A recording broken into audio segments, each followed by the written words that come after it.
Bacha party. Welcome once again. In the last lecture, we have done the introduction of current electricity. आज वाले lecture में हमें basically मैं focus करने वाला हूँ electric conduction in a conductor. Last वाले क्लास में मैंने तुम्हें बहुत अच्छे से समझाया था कि इलेक्ट्रिक करंट क्या होती है, जिसमें मेन चीज होती है करंट का फ्लो होना, यानी रेट ऑफ चार्ज का फ्लो होना। करंट में डायरेक्शन होती है, मैग्नीट्यूड भी होता है, पर वेक्टर अलजेब्रा को फॉलो नहीं करती। यही रीजन है कि उसको टेंसर बोला जाता है। और हम लोग आज ये कोशिश करेंगे कि इलेक्ट्रिक करंट को वेक्टर की तरह कैसे पढ़ा जाए, ये साइंटिस्टों ने हमें उसमें क्या दिया और कैसे चला। तो देखते हैं।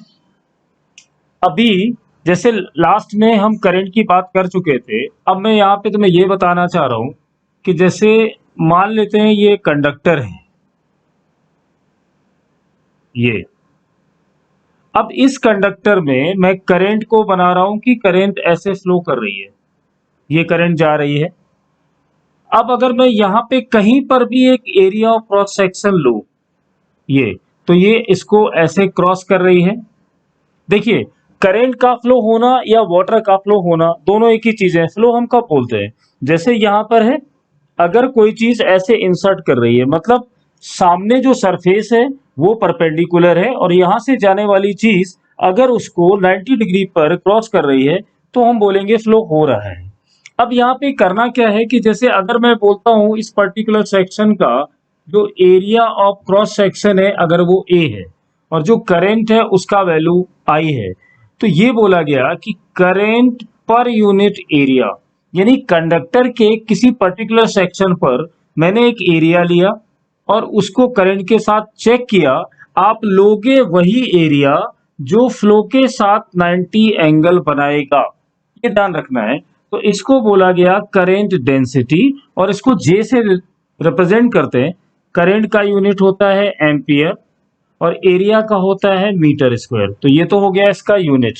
अब देखिए, यहाँ पे मैं बार बार बोल रहा हूँ कि वो सरफेस जो करंट के फ्लो के परपेंडिकुलर है, यानी कहीं ना कहीं मैं एरिया को एरिया वेक्टर के टर्म में ले जाने की बात कर रहा हूँ। जनरली हम पढ़ते हैं कि एरिया एक स्केलर क्वांटिटी है, बट जब हम विद द डायरेक्शन यानी परपेंडिकुलर सरफेस की बात करते हैं तो उस सरफेस का पर्टिकुलर डायरेक्शन बताते हैं, उस केस में एरिया वेक्टर बन जाता है।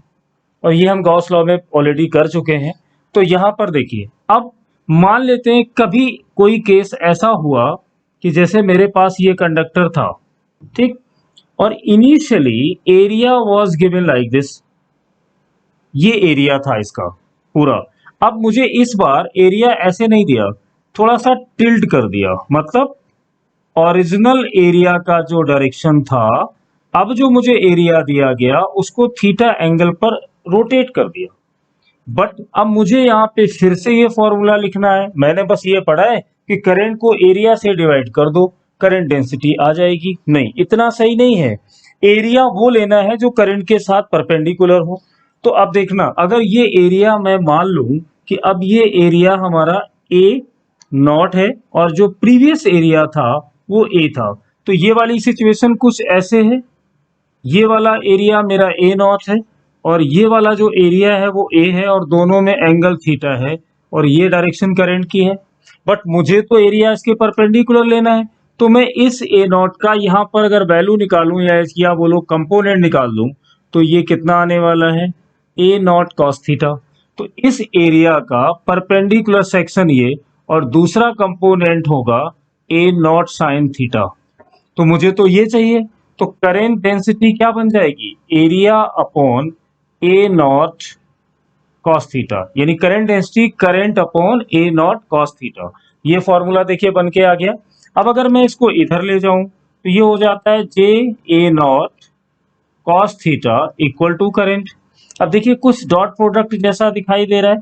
करंट डेंसिटी वेक्टर क्वांटिटी है, एरिया हम वेक्टर के फॉर्मेट पर ले सकते हैं, तो J dot A equal to I, यानी यहां से करंट को देखिए, ये भी वेक्टर, ये भी वेक्टर, जो मिली क्वांटिटी वो हमारी टेंसर और स्केलर है। तो करंट डेंसिटी का मतलब किसी पर्टिकुलर सेक्शन पे करंट को सॉल्व करना और वो एरिया लेना जो फ्लो के परपेंडिकुलर होगा। अब जैसे कुछ बच्चे यहाँ पर ये बोल सकते हैं कि सर ये ए नॉट दिया हुआ है आपने इस एरिया को क्यों नहीं लिया? अरे भाई, अगर वाटर का ऐसे फ्लो हो रहा है तो एक मान लेते हैं कि होल हमारा यहाँ पे बना हुआ है, यहाँ से वाटर निकल रहा है। दूसरा एक ये होल बना हुआ है, इसको मैंने ऐसे कर रखा है। तो इसके ऊपर से जब पानी निकलेगा या वाटर फ्लो करेगा तो इसको टच करता हुआ जाएगा, इसको क्रॉस नहीं करेगा। और फ्लो हो जाने का मतलब है उसको क्रॉस कर जाना। तो इसमें कई सारे छोटे छोटे न्यूमेरिकल्स भी बन जाते हैं। कभी जे वेक्टर के फॉर्मेट पे दिया जाएगा, एरिया वेक्टर दिया होगा, करंट पूछेंगे तो आप डॉट प्रोडक्ट कर लो। तो इससे आप क्वेश्चंस को छोटे छोटे करते रहोगे। अब मैं यहाँ पर देख रहा हूँ कि करंट और करंट डेंसिटी को अगर मैं रिलेट करूँ एक छोटे से एग्जाम्पल से, तो वो कैसे कर पाएंगे उसको देखना है।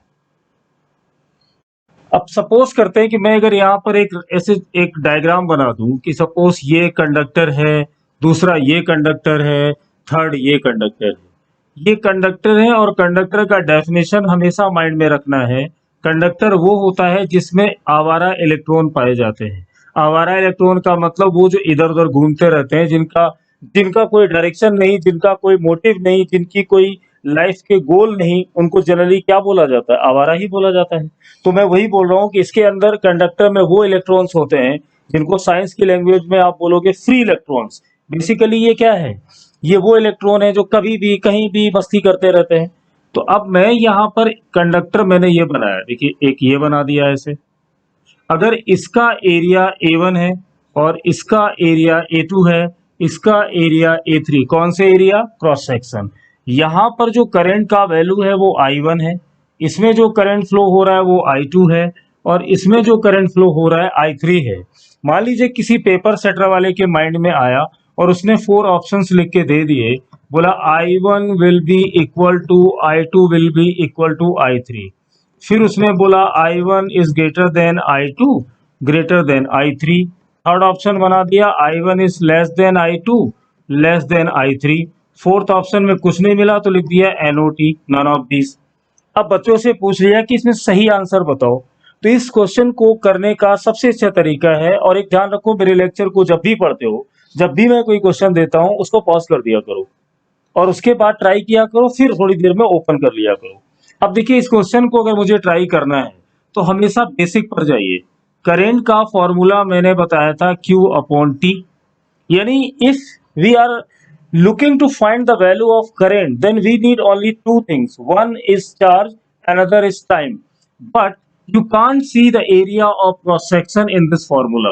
इस फॉर्मूले में कहीं भी एरिया दिखाई नहीं दे रहा है। इसका मतलब एरिया का ये कम होना इस करंट की वैल्यू पर कोई फर्क नहीं डालेगा, मतलब करंट सेम होगा। इसी टाइप से अब मान लीजिए इसी में एक ऑप्शन बना दिया गया जहां पर आई लिखा हुआ था, वहां पर अगर मैं जे यूज करूं यानी करेंट डेंसिटी, और मैं बोलूं क्या ये भी इक्वल होगा? जी नहीं। ऐसा क्यों? फॉर्मूला हमने पढ़ा है, करेंट डेंसिटी का जो फॉर्मूला है वो क्या होता है? आई अपॉन ए होता है, राइट। हमने अभी ये प्रूफ किया कि आई इसमें कांस्टेंट रहेगा, चाहे I1 हो या I2 हो या I3 हो, तीनों में करंट की वैल्यू कांस्टेंट है। अब आपको अगर कांस्टेंट मिल गया है तो current density will becomes inversely proportional to the area of cross section. If in any case area is going to increase, then current density will decrease. अब आप देख सकते हो एरिया कम सबसे ज्यादा I1 पर कम है, इसका J1 मान लेते हैं, इसका J2 मान लेते हैं, इसका J3 मान लेते हैं। जिसका एरिया सबसे कम होगा उसका करंट डेंसिटी उतना ही ज्यादा होगा। तो अब ये रिलेशन आ गया। और इस करंट डेंसिटी का डायरेक्शन क्या होगा? इस करंट डेंसिटी का डायरेक्शन हमेशा करंट फ्लो की डायरेक्शन में ही लेना है। अब ये जो I1 I2 से हमने रिलेशन यहाँ सेट किया तो मुझे ये पता चल गया कि बेसिकली अगर पाइप या कंडक्टर का ये डिजाइन है, तो अगर मैं करंट की बात करूंगा किसी भी कंडक्टर में, तो वो वायर कहीं पे थिन है, कहीं पे थिक है, कहीं पे थिन है, उसके बारे में हम नहीं सोचेंगे, करंट हर जगह सेम रहेगा। लेकिन अगर वहां पे डेंसिटी की बात होने लग जाएगी तो हमारे कान खड़े हो जाएंगे कि भाई जहां पर एरिया कम होने वाला है वहां पर डेंसिटी तो चेंज होगी, क्योंकि करंट डेंसिटी डिपेंड करती है एरिया ऑफ क्रॉस सेक्शन पर। तो अब इसके बाद हमने ये बेसिक करा, अब हम इसके आगे चलेंगे इलेक्ट्रिक कंडक्शन इन कंडक्टर को बहुत अच्छे से समझने के लिए। पूरी तरह से चैप्टर में एंटर करने के लिए अब चलो छोटी छोटी बातें कर लेते हैं जो 10th लेवल में की थी, क्विक रिवीजन हो जाएगा, उसके बाद स्लोली स्लोली हम आगे बढ़ेंगे। जैसे मैं यहाँ पर बात करना चाहता हूँ बेसिक ऑफ रेजिस्टेंस के बारे में। देखो, अगर देखिए हमने अगर क्वेश्चंस अच्छे से करने हैं तो क्या आना चाहिए। मैंने ये मान लिया कि ये एक रेजिस्टेंस है और यहाँ पर करंट फ्लो कर रही है इस डायरेक्शन में, और यहाँ का पोटेंशियल V1 है, यहाँ का पोटेंशियल V2 है। हम 10th में ऐसे ही पढ़ते थे। अब एक हमने और सुना था 10th में, वो कौन था भाई? Ohm's law. और लॉ कभी प्रूफ नहीं होते, बट कुछ एजम्पशंस मानने के बाद हम यहाँ 12th लेवल में इसको प्रूफ कर लेंगे। तो ओम्स लॉ में हमने ये पढ़ा था कि जो पोटेंशियल V और I है उस दोनों का रेशियो कांस्टेंट होता है। अब ये क्या वेलोसिटी है? कंफ्यूज मत होना, ये पोटेंशियल नहीं, पोटेंशियल डिफरेंस होता है और ये करंट है। इन दोनों का रेशियो कांस्टेंट, और इसी कांस्टेंट वैल्यू को ओम्स ने बोला था कि रेजिस्टेंस बोलोगे when you were in class 10th। दूसरा, अब यहां पर ये है कि अगर मैं इस लॉ को यहां अप्लाई करूं तो ऐसे पढ़ाया जाता था V इक्वल आई आर होगा। अगर आप I सॉल्व करना चाहते हो तो V बाई आर लिख दो। अब बच्चों को ये कंफ्यूजन रहता है, ये V1 है, ये V2 है, तो V की जगह क्या लिखना है? तो आंसर मिलता है V1 minus V2 upon R लिखना है और करंट की वैल्यू सॉल्व करनी है। मेरा डाउट ये है कि करंट इधर से इधर ही क्यों चलेगी। अब इसका मतलब ऐसे देखो, अगर मैं इस रेजिस्टेंस को एक कंडक्टर के फॉर्मेट पे जल्दी से बताऊं तो ध्यान रखना, जो हम लोग करंट में बात कर रहे थे कि ये एक कंडक्टर है। अगर करंट इस डायरेक्शन में चल रही है तो यहां से देखिए हम कैसे इसको निकालेंगे। इसका मतलब जो इलेक्ट्रॉन है वो इधर चल रहा होगा, क्योंकि करंट का डायरेक्शन इलेक्ट्रॉन के मोशन के अपोजिट होता है।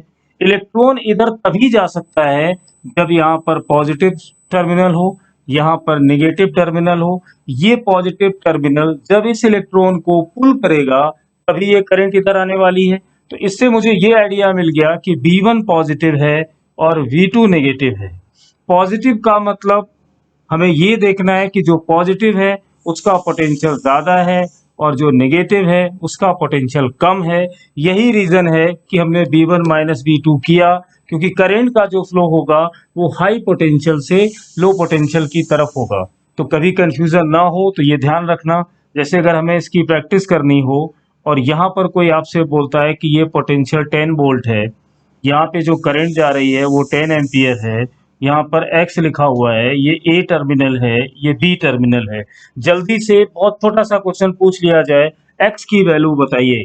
तो देखिए आपको बस ये ध्यान रखना है कि करंट अगर A से B आ रही है तो ये पोटेंशियल हाई होगा, ये पोटेंशियल लो होगा। क्योंकि X का वैल्यू मैंने यहाँ पे दिया नहीं है, खुद से सोचना पड़ेगा। वो तभी सोच पाओगे जब ये फंडा क्लियर हो कि इधर से इधर आने का मतलब है इलेक्ट्रॉन का बी से ए की तरफ जाना। इलेक्ट्रॉन का बी से ए की तरफ जाने का मीनिंग है ये पॉजिटिव है, मतलब ये ज्यादा है।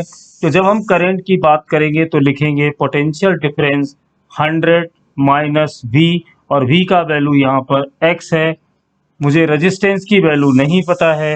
अब I की वैल्यू मैंने तुम्हें यहाँ दे दी थी 10 एम्पियर। सपोज मैं मान लेता हूँ रेजिस्टेंस 5 ओम दिया हुआ है, क्योंकि दो वेरिएबल अननोन नहीं हो सकते किसी क्वेश्चन में। तो 10 इंटू R 100 माइनस X। अब अगर मैं R की वैल्यू यहाँ पुट कर दूं तो ये 50 आ जाएगा। मैं इसको सॉल्व करने में इंटरेस्टेड नहीं हूँ, क्योंकि इस क्वेश्चन को बताने का पर्पज ये था कि छोटे छोटे जो बेसिक्स हैं वो कैसे हमें पता चलेंगे। तो अभी हमारे माइंड में आ गया कि करंट, रेजिस्टेंस, ये हल्का सा हम क्या पढ़ के आए थे। थोड़ी देर बाद हम लोग इसके यहीं पर पहुंचेंगे, इसको प्रूफ करते हुए कि ऐसा क्यों बताया गया था। इसके बाद अब थोड़ी सी बात करनी है हमें बैटरी के बारे में, क्योंकि जब तक बैटरी का आइडिया नहीं होगा हम इसको नहीं समझ पाएंगे। तो अब देखते हैं इसके बाद बैटरी। अभी जो बैटरी के बारे में जानने जा रहे हो, ये अगर बोला जाए तो करंट इलेक्ट्रिसिटी चैप्टर का बैकबोन है। जब तक इसका फंडा क्लियर नहीं होगा क्वेश्चंस में परेशानी हमेशा आएगी। अब देखिए बैटरी का मतलब क्या, मैं तुम्हें समझा रहा हूं। जैसे मान लेते हैं कि यहाँ पर एक वाटर टैंक है, ध्यान से सुनना, और ये है हमारा ग्राउंड। ठीक, यहां पर मैंने इस वाटर टैंक को ए बोला हुआ है। ग्राउंड पर हमने यहां पर एक टैंक और रखा हुआ है बी, है ना। अगर मैं इन दोनों को आपस में कनेक्ट करूं with the help of pipe, और मैं बोल रहा हूं कि ये क्या है, ये है वाटर टैंक, इसको मैंने बोला वाटर टैंक, और यहाँ पर कोई टैप लगा हुआ है। अगर मैं इसको ओपन करूं, यहां से खोल दूं, और मैं आपसे एक क्वेश्चन पूछूं कि tell me the direction of flow of water, या मैं इसको इस क्वेश्चन को थोड़ा चेंज करता हूं, tell me the direction of flow of water, आप पॉज करके सोच सकते हो। 100% आप बोलोगे सर ए टू बी, पर ध्यान से सोचो, यहां पर आप एक चीज को मिस कर रहे हो। मैंने ये बोला कि वाटर फ्लो करेगा, आपने बोला ए टू बी। अरे भाई, इसमें वाटर होगा तो फ्लो करेगा ना, तो इस चीज को हमेशा ध्यान रखना है। हो सकता है ये खाली हो, तो with the help of this height difference, मेरी बात ध्यान से सुनना, इस हाइट डिफरेंस से you can observe only one thing, कि if water is there then water will flow from A to B, but पानी के फ्लो होने के लिए इस टैंक का भरा होना जरूरी है। तो हाइट ने हमें क्या बताया, सिर्फ डायरेक्शन बताई। पोटेंशियल एनर्जी वो एक अलग मैकेनिक्स है, मैं उसमें नहीं जा रहा हूं। तो यहां से मुझे मालूम हो गया। अब मान लीजिए इसी टाइप से अगर कोई और बात करे कि आपके पास एक यहां पर टैंक है और इसका टेम्परेचर है 100 डिग्री सेंटीग्रेड, और यहां पर इसको मैंने दूसरे कंटेनर से कनेक्ट किया और उसका टेम्परेचर है 20 डिग्री सेंटीग्रेड। इस कंटेनर को मैं ए बोलता हूं, इस कंडक्टर को मैं बी बोलता हूं। मैंने आपसे पूछा tell me the direction of heat flow, तो यहां ध्यान रखना, आप ये तो बता सकते हो कि ए से बी फ्लो होगी, बट हीट फ्लो होगी इस बात की गारंटी नहीं दे सकते। क्यों? हीट के होने के लिए इस टैंक में हीट एनर्जी का होना जरूरी है। जिस टाइप से ये हाइट इसमें भरे हुए पानी की गारंटी नहीं देती, उसी टाइप से ये टेम्परेचर इसमें हीट होने की गारंटी नहीं देता, क्योंकि वो काइनेटिक थ्योरी ऑफ गैसेस में अलग पढ़ोगे कि गैस मॉलिक्यूल्स होंगे, आपस में कोलाइड करेंगे, फिर वो हीट एनर्जी को डेवलप करेंगे, फिर आप उसको जाने का रास्ता दोगे। तो यहाँ पे मेरे कहने का मतलब ये था कि ये फ्लो ऐसे होगा, नेचुरल फिनोमिना है, ये इधर से इधर आएगा, ये भी नेचुरल फिनोमिना है। तो साइंस ये कहती है, एक बात अपने दिमाग पे बिठा लो, कि फ्लो हमेशा हाई से लो ही होता है और वो होता रहेगा। ठीक, अब इसमें अब मैं ये चाहता हूं कि जो वाटर यहां पर है, इस वाटर को मैं फिर से इस टैंक में लाना चाहता हूं। ऐसे यहां से मैंने पाइप लगाया ये, और मैं चाहता हूं कि ये वाटर फिर से ऊपर आ जाए। क्यों? और यहां से भर जाए। यहां से वाटर का यहां जाना हमें कुछ नहीं करना पड़ता है, ड्यू टू द ग्रेविटी ये पहुंच जाएगा, है ना। लेकिन अगर इसको रिवर्स कराना चाहते हो तो ये नहीं जाएगा। अब मुझे यहाँ पे क्या चाहिए, तो हम सारे बच्चों को ये पता है कि हम लोग यहाँ पर एक मोटर पंप यूज करते हैं, सबके घरों में लगा हुआ है ना। कुछ बच्चे पूछ देते हैं बीच में, सर ये पंप क्या है, तो ऐसा लगता है फिर उनको बोलना पड़ेगा तुम भी पूरे पंप ही हो क्या। अरे घर में नहीं देखा है पानी चलने वाली मोटर कैसी होती है। ये जो पंप है, इस पंप को यहाँ जब लगाओगे तो अब मुझे दो चीजें बताना। जब पंप ये स्टार्ट होगा मोटर, तो क्या ये मोटर पानी पिएगी? तो आंसर होगा नहीं। तो जितना पानी यहां से लेगी उतना यहां पहुंचा देगी। क्या ये मोटर पानी पी सकती है? बिल्कुल नहीं। क्या ये मोटर पानी को डेवलप कर सकती है? बिल्कुल नहीं। ये सिर्फ एक काम कर सकती है कि इस पानी को नीचे से ऊपर पहुंचा देगी।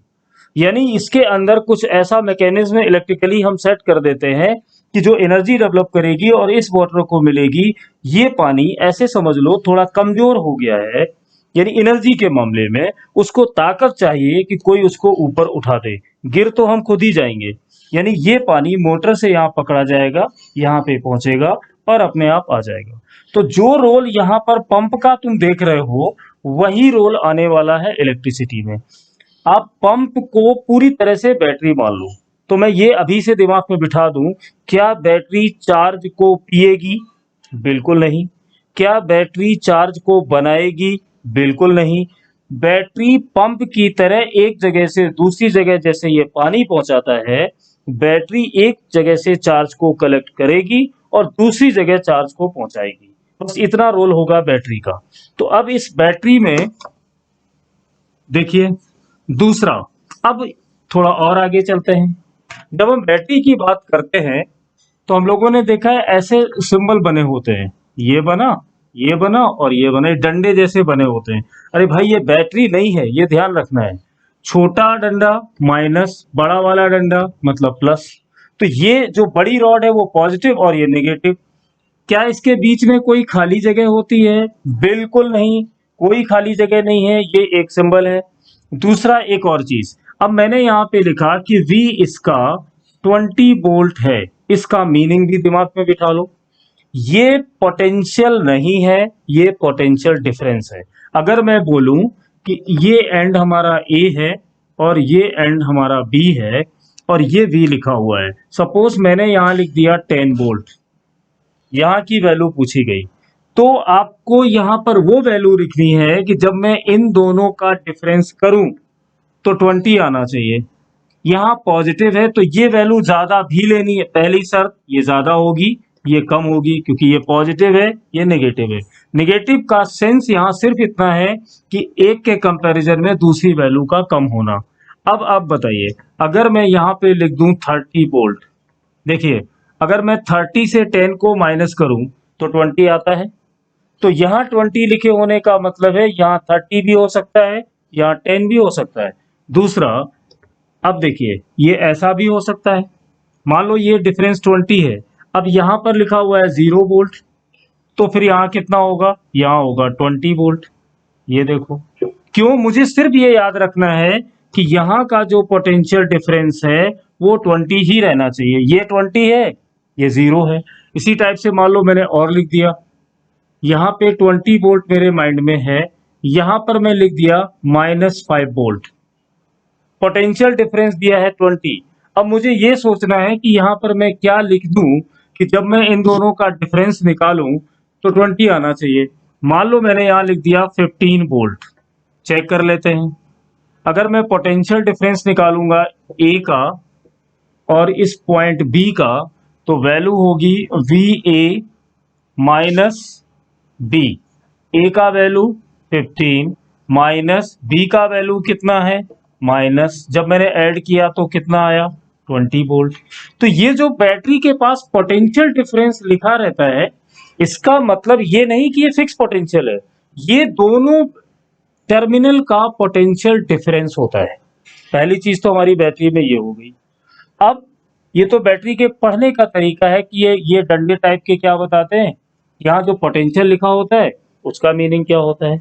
अब हमें इसको देखना है, थोड़ा सा आगे जाके देखना कि जब किसी कंडक्टर में हम एक सर्किट डायग्राम बनाएंगे आगे, जब बहुत सारे किरचॉफ्स और न्यूमेरिकल्स करेंगे तो वहां पर कोई डाउट ना हो, इसलिए ये क्लास सबसे ज्यादा इंपॉर्टेंट है।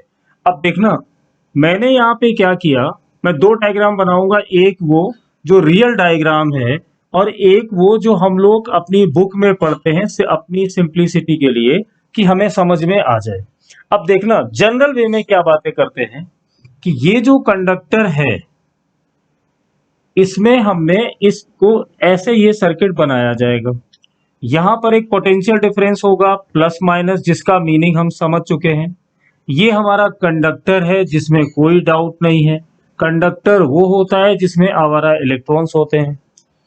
अब दूसरी चीज देखिए यहाँ पे क्या आने वाली है, कंडक्टर का स्टोरी हमें पता है कि ये अगर प्लस है तो ये पॉजिटिव टर्मिनल है, ये नेगेटिव टर्मिनल है, यहाँ पर कोई भी इलेक्ट्रॉन होगा उसको यहाँ से पुलिंग फील होगी। ये तो जनरल हो गया। अब जरा बात कर लेते हैं कि अगर मैं बोलता हूं ये मेरा पॉइंट ए है बैटरी के राइट हैंड साइड में, लेफ्ट हैंड साइड में बी है, ठीक, और यहां पर मैं लिख देता हूं कि ये ए डैश पार्ट है और ये बी से लेकर बी डैश है यहां तक। अब ये जो ए से ए डैश है, ये इस पोर्शन को बोला जाता है, ये है कनेक्टिंग वायर। ये कौन है? Connecting wire. कनेक्टिंग वायर है, इनका नाम रखने की जरूरत क्या पड़ गई? आइडियल वे में वैसे तो कोई भी आइडियल वायर नहीं होता, विदाउट रेजिस्टेंस तो कोई वायर बना नहीं है, लेकिन कंपैरेटिवली में जब कम ज्यादा होते हैं तो छोड़ देते हैं। कनेक्टिंग वायर में ये बोला जाएगा कि जो इनका रेजिस्टेंस होगा वो टेंस टू जीरो होगा। I am not saying exactly zero, यानी कनेक्टिंग वायर कंडक्टर का वही बन सकता है जिसका रेजिस्टेंस टेंस टू जीरो हो। अब देखिए यहां क्या हुआ, अब जब ये रेजिस्टेंस जीरो है, अब जनरली ये बोला जाएगा कि यहां पर अगर पोटेंशियल का वैल्यू V है और राइट इसमें मैं जीरो ले लूं, तो यहां पर चेक करोगे तो V, यहां पर चेक करोगे तो V, यहां पर चेक करोगे तो V। इस कनेक्टिंग वायर में B से लेकर B डैश तक किसी भी पॉइंट पर आओगे तो पोटेंशियल का वैल्यू B ही रहेगा। ये है कनेक्टिंग वायर का स्पेशलाइजेशन, यानी जो यहां है वो यहां तक आएगा। अब तुम्हारे माइंड में क्वेश्चन आ जाएगा, सर ये तो गलत है, अगर यहां का पोटेंशियल पूरे वायर का पोटेंशियल सेम है तो फिर ये बैटरी से जो करंट फ्लो करने वाली डायरेक्शन आप बनाओगे ये कैसे बन गई? गुड क्वेश्चन, ध्यान से सुनना। मैंने बोला कि यहां से लेकर यहां तक किसी भी पॉइंट पर अगर मैं इस पेन को रख दूं तो पोटेंशियल सेम होगा, एक बात। अब दूसरी तरफ ये कहा जाता है कि जो करंट का फ्लो है वो हाई पोटेंशियल से, अगर V1 V2 से ज्यादा है, हाई से लो होगा। तो फिर यहां से यहां तक करंट गया कैसे जब पोटेंशियल सेम था? देखिए कंफ्यूज नहीं होना है, ध्यान से सुनना है। हमने ये बोला कि पोटेंशियल डिफरेंस अगर मैं इस B से इस B डैश तक लिख रहा हूं, पोटेंशियल B डैश, फॉर्मूला होगा IR, राइट, यही है। अब इसमें मैंने क्या बोला, कनेक्टिंग वायर आप उसी को बना सकते हो जिसका रेजिस्टेंस टेंस टू जीरो हो। तो अगर मैं यहां R को टेंस टू जीरो कर लूं, ध्यान से देखिए यहां I जीरो नहीं हुआ है, I जीरो नहीं हुआ है, यहां कौन जीरो हुआ है? यहां पर R जीरो हुआ है, लेकिन वैल्यू हमें जीरो मिल गई। तो मैं ये बोल सकता हूं कि B का पोटेंशियल B डैश के इक्वल होगा। तो ये बहुत जरूरी चीज है, कनेक्टिंग वायर के हर पॉइंट पर पोटेंशियल सेम रहेगा, लेकिन करंट फ्लो करेगी। क्यों करेगी? क्योंकि यहां से यहां तक करंट फ्लो करने में इस इक्वेशन से देखो, इस करंट को रोकने वाला कोई नहीं है। ऐसे भी समझ सकते हो कि रोड पर अगर कोई बॉडी चल रही है, अगर एयर का ड्रैग ना हो, फ्रिक्शन ना हो, कोई भी चीज ना हो, तो न्यूटन के फर्स्ट लॉ के अकॉर्डिंग वो कंटिन्यू चलती रहेगी। तो यहां से जब करंट निकला, जब इसमें रेजिस्टेंस था ही नहीं, तो उसको अपोज किसी ने किया ही नहीं, तो ये यहां से यहां तक चला गया। But one thing you should keep in mind, connecting wire के किसी भी पॉइंट पर जो पोटेंशियल उसके स्टार्टिंग में होगा, जब तक कोई सोर्स उसको नहीं मिलेगा, पोटेंशियल हर जगह सेम रहने वाला है। तो ये तो हो गई कनेक्टिंग वायर की बात।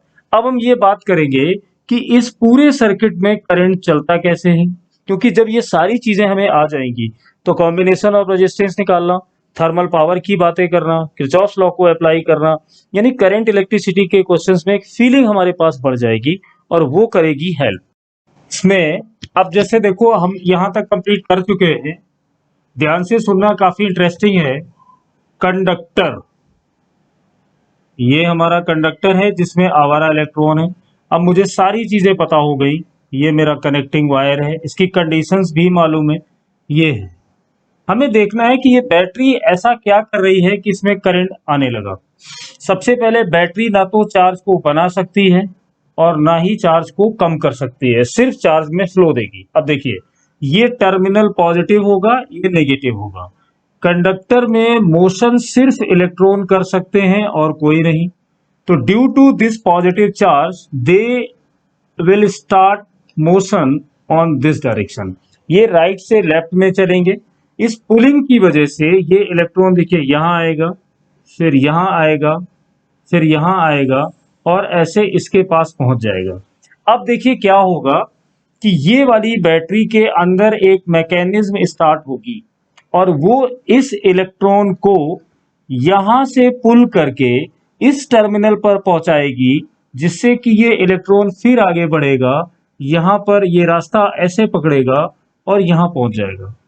यानी इलेक्ट्रॉन यहां तक आ गया। अब ये नेगेटिव टर्मिनल है, यहां से यहां तक जाना इसके लिए पॉसिबल नहीं है विदाउट बैटरी। ये बैटरी इसको एनर्जी देगी, ये इलेक्ट्रॉन यहां पर पहुंचेगा, जैसे ही यहां एंटर करेगा ये टर्मिनल इसको फिर ऐसे ले लेगा तो ये इलेक्ट्रॉन फिर से ऐसे ये आ जाएगा। अब मुझे पता है कि इलेक्ट्रॉन के अपोजिट मुझे करंट को लेना है, तो जो करंट का डायरेक्शन होगा वो इस टाइप से सर्किट में फ्लो करने वाला है, ये वाला। अब यहाँ पर हमें अपने कॉम्प्रिहेंशन टाइप क्वेश्चंस में क्या बना के ये लोग पूछ सकते हैं उसके बारे में सोचना है। सबसे पहले देखिए, मैं इस बैटरी वाले पोर्शन को थोड़ा जूम करता हूँ। ठीक, इसको जूम करोगे तो अंदर देखते हैं क्या होगा। अगर मैं थोड़ी देर के लिए एक एग्जांपल बना लूं, वैसे केमिस्ट्री में ये सब बहुत पढ़ते हो, जब कोई सेल बनेगा तो दो रॉड है, सपोज एक ये पॉजिटिव है और दूसरा ये नेगेटिव है। मैं थोड़ी देर के लिए मान लेता हूं कि मेरी जो ये पॉजिटिव प्लेट है ना, वो ये वाली प्लेट है, पॉजिटिव पॉजिटिव पॉजिटिव, और ये वाली प्लेट मेरी नेगेटिव है। यहां से इलेक्ट्रॉन ऐसे आया और यहां पर पहुंच गया। ये इलेक्ट्रॉन यहां पर है, मान लीजिए यहां तक इलेक्ट्रॉन है। अब क्या होगा कि यहां सामने से एक रिपल्सन इसको मिलेगी। ये रियल पिक्चर है, फिर मैं बाद में और भी बताऊंगा। ये सामने नेगेटिव है, ये भी नेगेटिव है। अब ये इलेक्ट्रॉन इधर जाना भी चाहे तो कैसे जाएगा, क्योंकि सामने से रिपल्सन है। तो अब यहां पर इस इलेक्ट्रॉन में बैटरी एक इसको मोटिवेशन देगी। मोटिवेशन मैं क्यों यूज कर रहा हूं, क्योंकि यहां पर कोई न्यूटन्स लॉ के अकॉर्डिंग कोई फोर्स लगने वाला नहीं है। बैटरी के अंदर इस टाइप के केमिकल रिएक्शंस होंगे कि इसको एक एनर्जी मिलेगी इस बैरियर को क्रॉस करने की, जो ये गैप है। जैसे ही ये गैप क्रॉस होगा, फिर इस गैप को क्रॉस करेंगे और इस इलेक्ट्रॉन को इतनी एनर्जी दे दी जाए कि वो यहां से लेकर यहां तक चला जाए। तो इस एनर्जी को आगे जब सेल पढ़ोगे तो बोलोगे ईएमएफ। यही रीजन है कि इसको इलेक्ट्रोमोटिव फोर्स बोलते हैं। यहां से यहां तक इलेक्ट्रॉन को पहुंचाना, ये रोल है बैटरी का। अब देखिए इस पिक्चर में हुआ क्या। बैटरी के अंदर ये प्लस था और ये माइनस था। वैसे ये कोई तरीका ठीक नहीं है, लेकिन इन रॉडों को मैंने यहां दिखाया है। ये इलेक्ट्रॉन यहां पर आया, उसके बाद इलेक्ट्रॉन यहां पर गया, तो यहां पर क्या हुआ, ये वाला इलेक्ट्रॉन देखिए बैटरी का ये टर्मिनल, ध्यान से सुनना, ये टर्मिनल है निगेटिव टर्मिनल और ये वाला टर्मिनल है बैटरी का पॉजिटिव टर्मिनल। जब ये इलेक्ट्रॉन यहां से यहां पहुंचेगा तब इसमें करंट शुरू होगी, और उस करंट की डायरेक्शन क्या होती है, इलेक्ट्रॉन के अपोजिट। ध्यान से सुनो, तो सेल के अंदर जो करंट का डायरेक्शन तुम्हें मिलेगा वो निगेटिव टर्मिनल से पॉजिटिव टर्मिनल की तरफ मिलेगा। इस बात को याद रखना, आगे सेल में हम यूज करेंगे कि सेल के अंदर जो करंट फ्लो करती है वो निगेटिव टर्मिनल से पॉजिटिव टर्मिनल की तरफ करती है। ऐसा क्यों, क्योंकि इस सर्किट में करंट तभी चलता हुआ माना जाएगा जब इस कंडक्टर से निकला हुआ इलेक्ट्रॉन अपना राउंड पूरा करेगा। तो ये इलेक्ट्रॉन जब यहां पहुंचेगा तभी राउंड पूरा करेगा। यहां पहुंचेगा कैसे, जब इस प्लेट से जो कंडक्टर से आया हुआ इलेक्ट्रॉन आकर बैठा हुआ है, उसके सामने नेगेटिव चार्ज खड़े हुए हैं जो इस इलेक्ट्रॉन को रिपल कर रहे हैं, जिससे वो जा नहीं पा रहा है। जब बैटरी उसको एनर्जी देगी, उस एनर्जी को लेके वो इस टर्मिनल पर जाएगा और जाते हुए कंडक्टर के इस एंड तक पहुंचेगा, तब इस सर्किट में माना जाएगा कि करंट हुआ। तो ध्यान से देखो, ये बैटरी का नेगेटिव टर्मिनल है, ये पॉजिटिव टर्मिनल है। तो अंदर मैं बात कर रहा हूं बैटरी के अंदर जो करंट की डायरेक्शन होगी वो नेगेटिव से पॉजिटिव की तरफ होगी। लेकिन सर्किट के बाहर अगर बात करोगे तो तुम्हें करंट की डायरेक्शन कैसी दिखाई देती है, पॉजिटिव से नेगेटिव। तो कोई कंफ्यूजन नहीं रखना है। जब भी कभी ऐसा सर्किट बनता है, यहां पर कोई एक कंडक्टर है और ये कनेक्टिंग वायर के साथ कनेक्ट किया गया है, तो ये है करंट की डायरेक्शन। देखो करंट की जो डायरेक्शन है वो बाहर के सर्किट में बैटरी के पॉजिटिव टर्मिनल से चल रही है और नेगेटिव टर्मिनल की तरफ आ रही है। लेकिन बैटरी के अंदर जो करंट चल रही है वो नेगेटिव से पॉजिटिव की तरफ चल रही है। तो ये है एक्चुअल, इस तरीके से बैटरी इसकी हेल्प करती है। और इस पूरे सिस्टम में इलेक्ट्रॉन का चींटियों की तरह, जैसे छोटी छोटी आंट से चींटियां चलती है ना, उस टाइप से इलेक्ट्रॉन इस टाइप से घूमने लगते हैं, और इलेक्ट्रॉन के घूमने के अपोजिट हम करंट की डायरेक्शन को बना देते हैं। तो ये था करंट का रियल पिक्चर। बट इसको जनरली बुक में या हम लोग जब क्लास में करते हैं तो यहाँ पर कुछ लोग बोल देते हैं कि पॉजिटिव चार्ज इधर गया इधर आया। अपनी जगह साइन कन्वेक्शन वो भी ठीक है। कुछ लोग इसमें क्या करेंगे, इलेक्ट्रॉन की जगह एक पॉजिट्रॉन मान लेंगे और पॉजिट्रॉन को दिखा देंगे करंट की डायरेक्शन में, और वहां से एक्सप्लेन हो जाता है। तो ये था हमारा करंट का फ्लो होना, ये था बेसिक फंडामेंटल। अब इसी कंटिन्यूएशन में, क्योंकि करंट इलेक्ट्रिसिटी उसका बढ़िया होगा जिसके बेस बहुत स्ट्रांग होंगे, अब हमें बात करनी है इलेक्ट्रिक कंडक्शन की। इलेक्ट्रिक कंडक्शन कहां पर, इन ए कंडक्टर, कंडक्टर के अंदर क्या होता है, अब थोड़ी इस पे बात कर लेते हैं। तब ये, क्योंकि आज जो मैंने टारगेट रखा है, वो टारगेट ये रखा है कि ये जो कंडक्टर होता है, इसको जब हम कनेक्टिंग वायर से कनेक्ट करते हैं तो करंट का फ्लो कैसे होता है, इसके अंदर क्या क्या हो सकता है, उन पॉसिबिलिटी की बात करेंगे।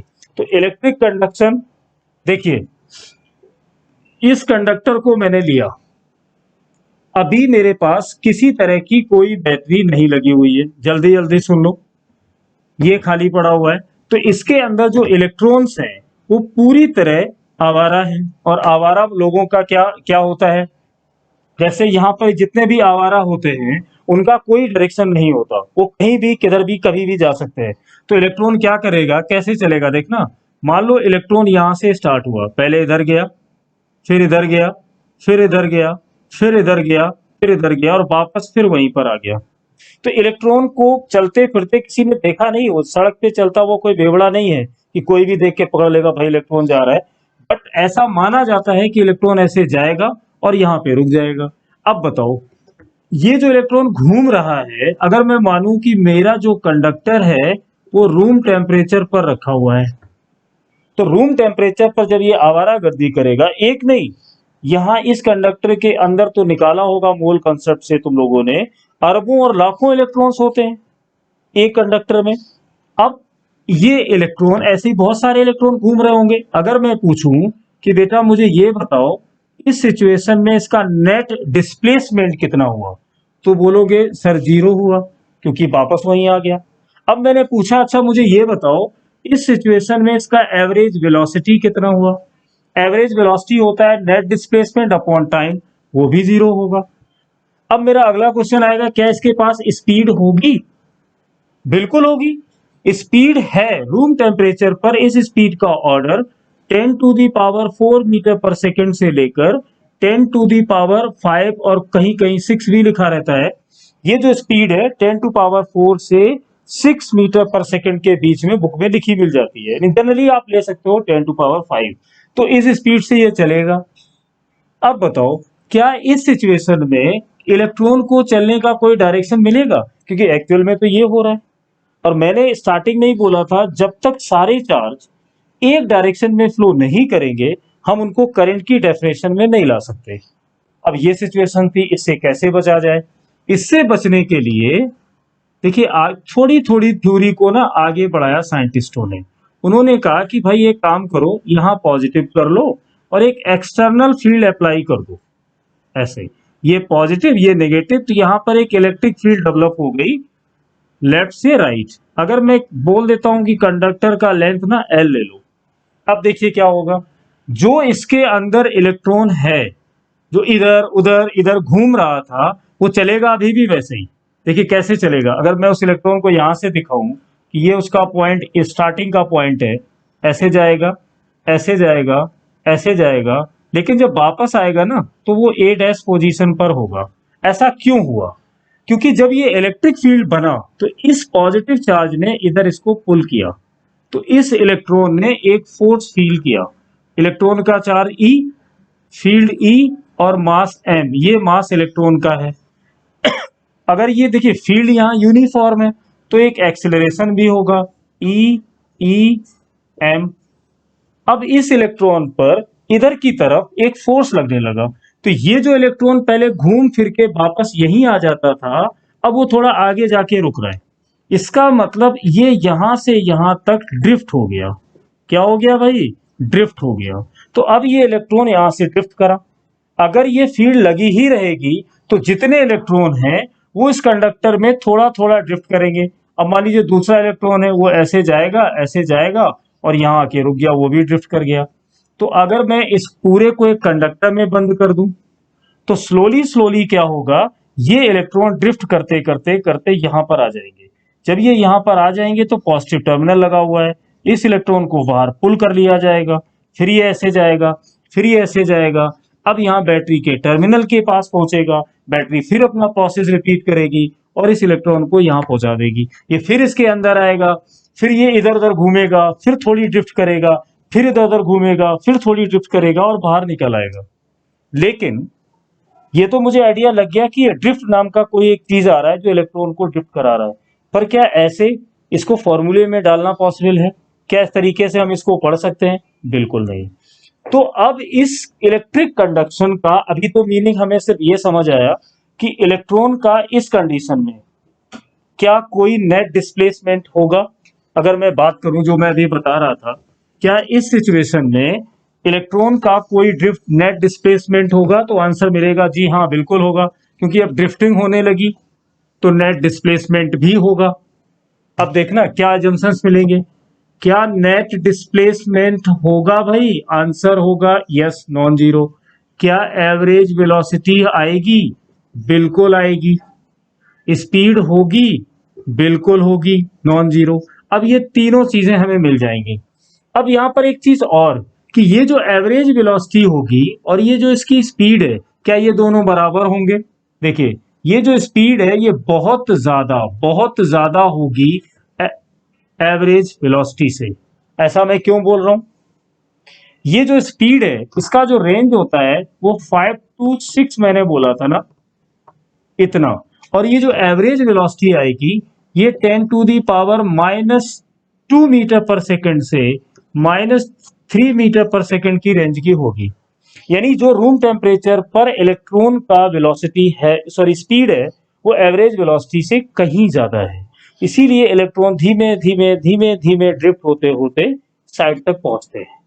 अब ये तो हमने कंडक्शन की बात की, पर इसको पढ़ने के लिए बाद में हम लोगों को जो स्टडी करनी होती है उसमें कुछ कंडीशंस बना के इस चैप्टर को आगे बढ़ाया गया कि बच्चे जब इस चीज को स्टडी करें तो उनको किस टाइप से समझ में आना चाहिए कि ये क्या है। तो देखिए उसमें क्या कंडीशंस बनाई गई। उसमें पहले ये माना गया कि एक कंडक्टर के अंदर जो इलेक्ट्रॉन्स होते हैं वो इलेक्ट्रॉन एनसीसी वाले क्रेडिट की तरह ऐसे खड़े होंगे। जैसे ही यहां पर पॉजिटिव लगाओगे, एक फील्ड सेट करोगे प्लस और माइनस।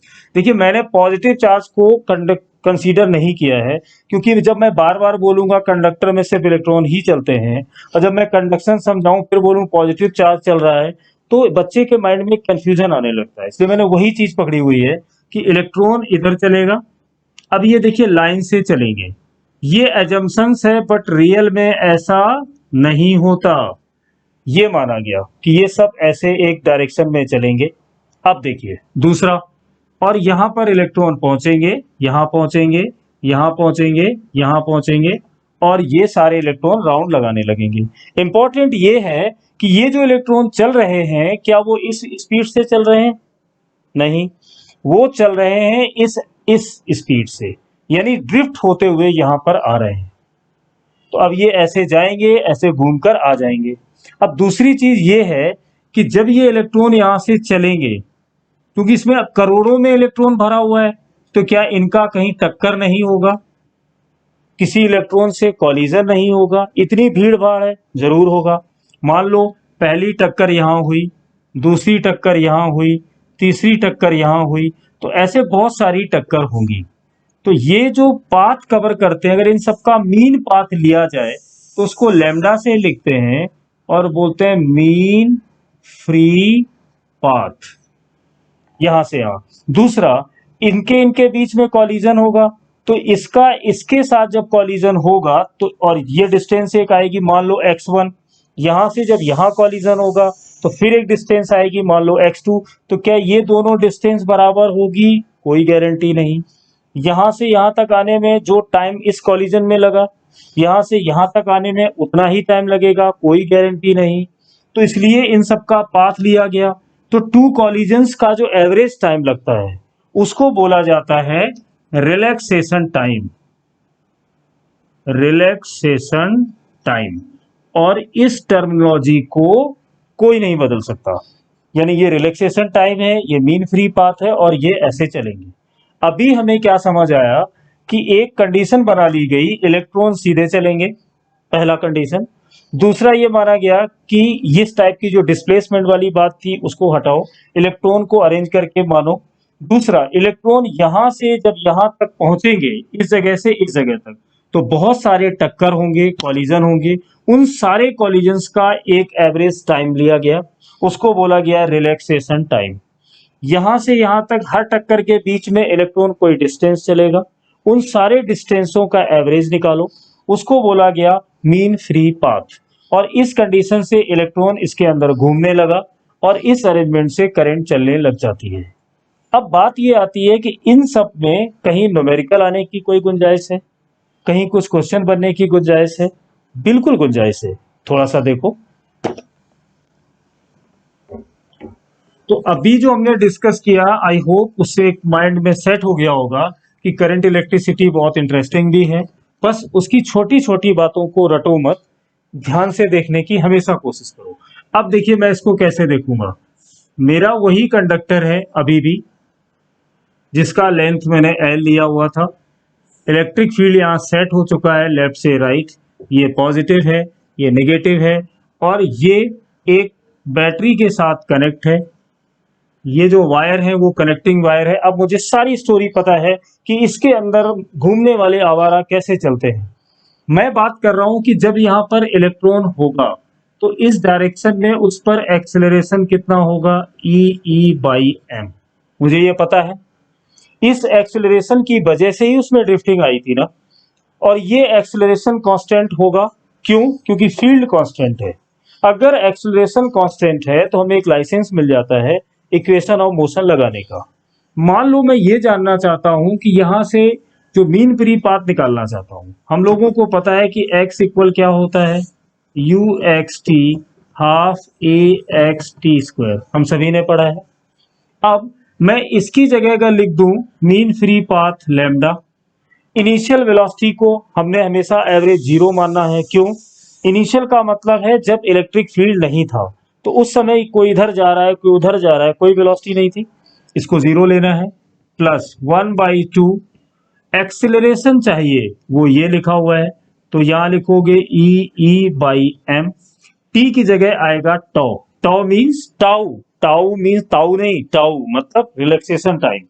तो जो मीन फ्री पाथ का वैल्यू आया वो कितना आया, ई 2m टॉ स्क्वायर, ये मेरा मीन फ्री पाथ आ गया।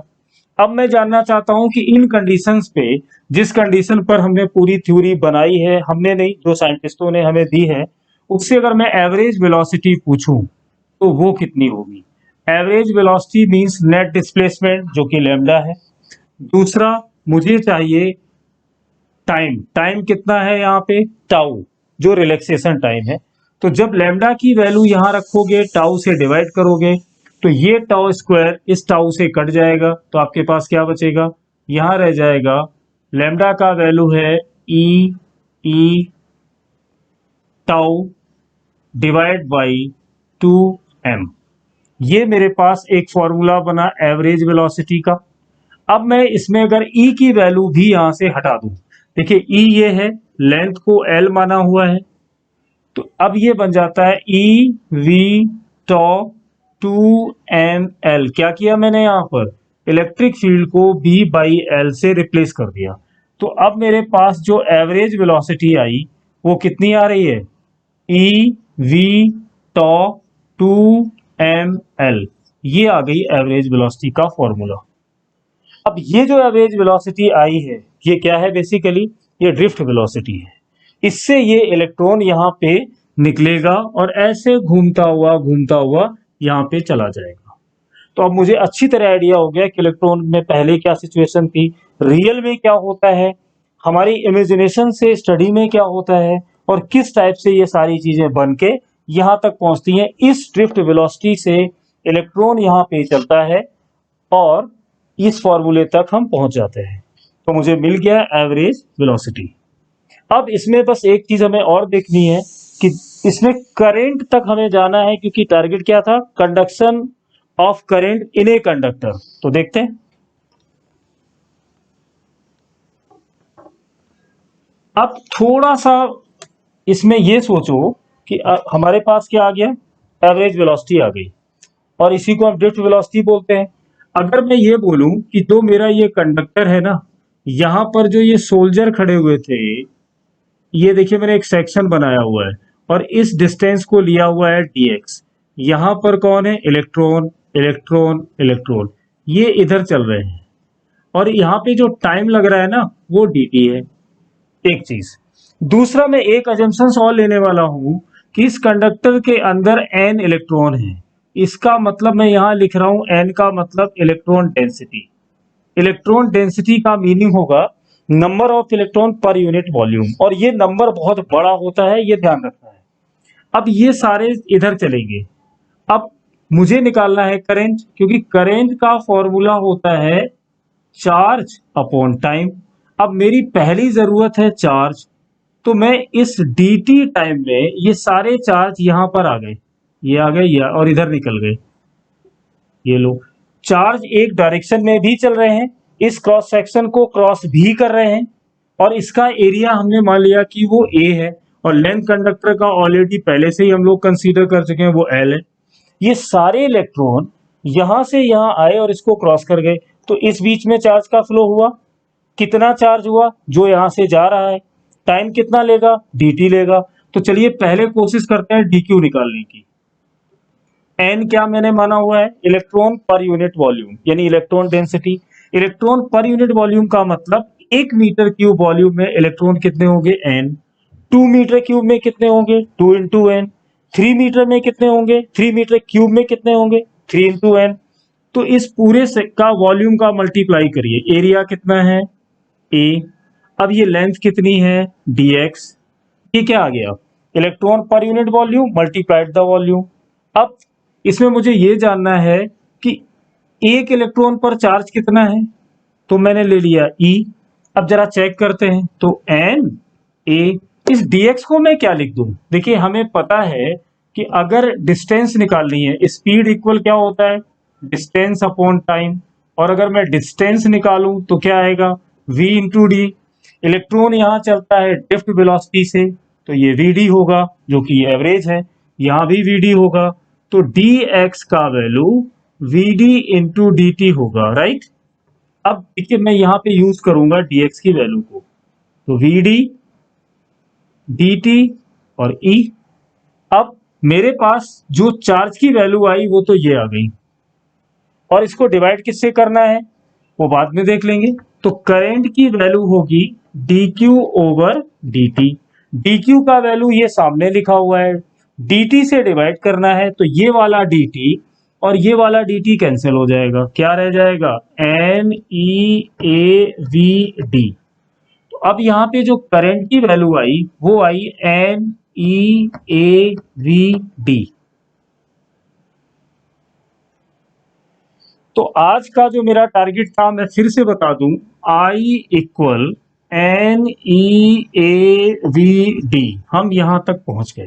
अब मैं जल्दी से एक चीज बता दूं कि इस पूरे सेक्शन में हमें यहां तक आना था। मैंने क्या क्या बात की कि कनेक्टिंग वायर क्या होते हैं, बैटरी क्या होती है, इलेक्ट्रॉन कैसे सर्कुलेट करते हैं, कैसे यहां तक आओगे, वो आपस में चलते टाइम टकराते हैं या नहीं, उनका मीन पाथ होता है कि नहीं, ड्रिफ्टिंग कैसे होती है, कैसे ये पूरा राउंड लगाया जाता है, बैटरी के अंदर क्या होता है, बैटरी का रोल क्या है, ड्रिफ्ट वेलोसिटी क्या है, मीन फ्री पाथ क्या है, और इसके अंदर चलने वाली पूरी करंट क्या है, और वो करंट किन चीजों पर डिपेंड करती है, वो डिपेंड करती है number of electron per unit volume कितने हैं, एरिया कैसा है, और साथ में यहाँ पे क्या आ रहा है, vd, यानी उनके पास ड्रिफ्ट वेलोसिटी कैसी है। और एक चीज ये भी बताई कि स्पीड का वैल्यू ड्रिफ्ट वेलोसिटी से हमेशा बहुत ज्यादा होता है। इसमें एक चीज और याद रखना कि बहुत सारे डाउट्स बच्चे डालते रहते हैं, और तुम लोग को लिंक मिल जाता है, उसके बाद बोलते हो कि सर मुझे सेंड कर दो, मुझे सेंड कर दो। तो बेहतर ये है कि जिस पे तुम ये वीडियो पढ़ रहे हो उसको सब्सक्राइब कर दो, जब भी कोई वीडियो मैं यहाँ पे लेक्चर डालूंगा अपने आप नोटिफिकेशन आ जाएगी, तो हमारा टाइम भी बचेगा, तुम लोगों का भी टाइम बचेगा, और ज्यादा आउटपुट आएगा। ठीक है, तो नेक्स्ट वाले लेक्चर में यहां से हम कंटिन्यू करेंगे, और उसमें बात होगी स्पेसिफिक रेजिस्टेंस की, कंडक्टेंस की, और प्रॉब्लम्स की। तो फिर नेक्स्ट वाले इसमें मिलते हैं। Thank you.